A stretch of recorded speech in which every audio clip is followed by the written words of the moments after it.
Fifteenth August আমার কাছে যদি আমার মতামত জানার থাকে তাহলে আমি এটাই বলবো যে 15th আগস্ট আমার কাছে একটা স্পেশাল ডে। বিকজ 15th আগস্টে আমি ফুটবল খেলে বেড়াই, চারিদিকে পতাকা ওড়ে 3 কালারের, আমি ঘাসের মধ্যে বল ওড়াই। এরকমভাবে আমি 15th আগস্ট আমার সেলিব্রেট করি। And obviously 15th August is proud for me. Everyone knows black, শুভ আর অশুভ আমি জানি না, ব্ল্যাক হচ্ছে শোকের চিহ্ন। সো আরজি করের এই ঘটনাটা আমাদের কাছে ডেফিনেটলি 15th আগস্টের জন্য একটা শোকাহত দিন হয়ে থেকে যাবে।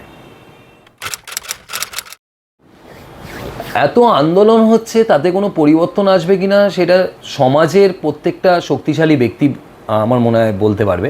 বিকজ আজকের ডেটে দাঁড়িয়ে যদি আমি এখনও এই প্রশ্নটার উত্তর আমিও খুঁজে পাইনি, যদি যেই মর্মাহত ঘটনাটি ঘটায়, যে মেয়েটি মার্ডার হয়েছে, তাকে কেন সুইসাইড বলা হলো? অ্যান্ড যদি সুইসাইড তাকে বলাই হয়ে থাকে, তারপরে তার সব নথি লুটপাট করার জন্য কেন যে আজকের ডেটে দাঁড়িয়ে জানি না যে জায়গাপত্র ভেঙে সব সরিয়ে দেওয়া হচ্ছে, আমি জানি না। সমাজ কিছু লোক চাইছে যে আমরা ভালো মতো বাঁচি, মানে জনসংখ্যক তো বেশি তাই চাই, বাট আলটিমেটলি কিন্তু আর একটা জিনিস আছে, জনসাধারণের প্রত্যেকটি ব্যক্তি কিন্তু কিছু জায়গায় নির্বাচন এরকম কিছু লোকদেরকে আমরা করে বসে থাকছি, যেই লোকগুলি প্রিন্সিপালের জায়গা থেকে ডিজার্ভ করে না। অ্যান্ড আমার মনে হয় যদি তাদের ব্যাপারে কোনো না কোনো সময় কোনো ব্লেম আসছে বা কোনো না কোনো সময় কোনো তাদের দিকে আঙ্গুল উঠছে, তাহলে তাদের দিকে সেই সময় কোনো স্টেপ নেওয়া উচিত আমাদের, যারা শক্তিশালী মহল থেকে আছে। আমার মনে হয় সেই সময় যদি ব্যবস্থা নেওয়া হয়, তাহলে এতটা দূর পর্যন্ত কোনো জিনিসেরই জল গড়াতে পারে না।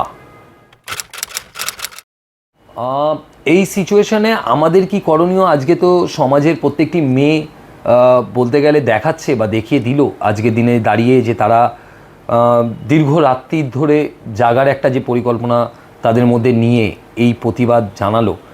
আমার মনে হয় হ্যাটস অফ দেম। মানে সমাজের জায়গা থেকে ড্রেসপত্র পরা বা কোনো না কোনো কারণে তাদের নাইট আউট করা বিভিন্ন রকম, হ্যাঁ অবভিয়াসলি একটা বাড়ির ফ্যামিলিয়ার হিসেবে যদি আজকে ডেটে দেখতে যাই যে আমার মা বোন কেউ যদি রাত্রি 10টার পরে ফেরেনি, তাহলে একটা টেন্স থাকে অবভিয়াসলি। কিন্তু সেখানে যদি স্বাধীনতা বোথ সাইডেই থাকে, একটি ছেলে একটি মেয়ে দুটো সাইডেই থাকা উচিত, বাট স্বাধীনতার লিমিটটা কখনো ক্রস করে গিয়ে এমন একটা জায়গায় চলে যাওয়া উচিত না যেটায় নিজের ক্ষতি হতে পারে।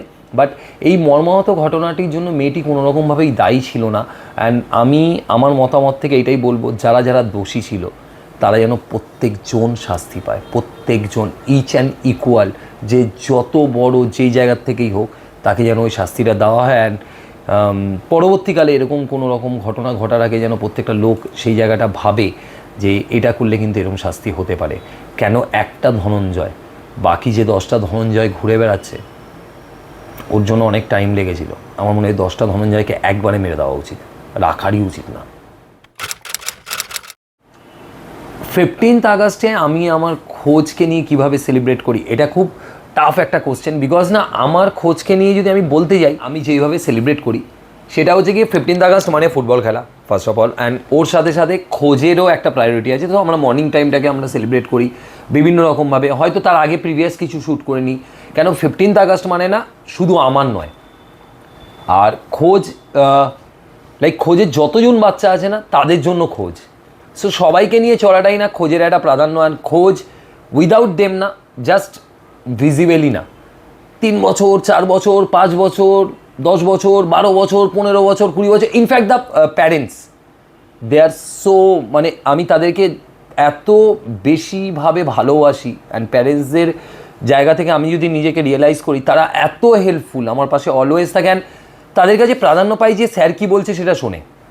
Thank you so much to the all Khoj parents, always আমার পাশে থাকার জন্য। অ্যান্ড খোঁজ অলওয়েজ যে কোনো অকেশানকে যেরকমভাবে সেলিব্রেট করে, ইটস বিকজ অফ ইউ।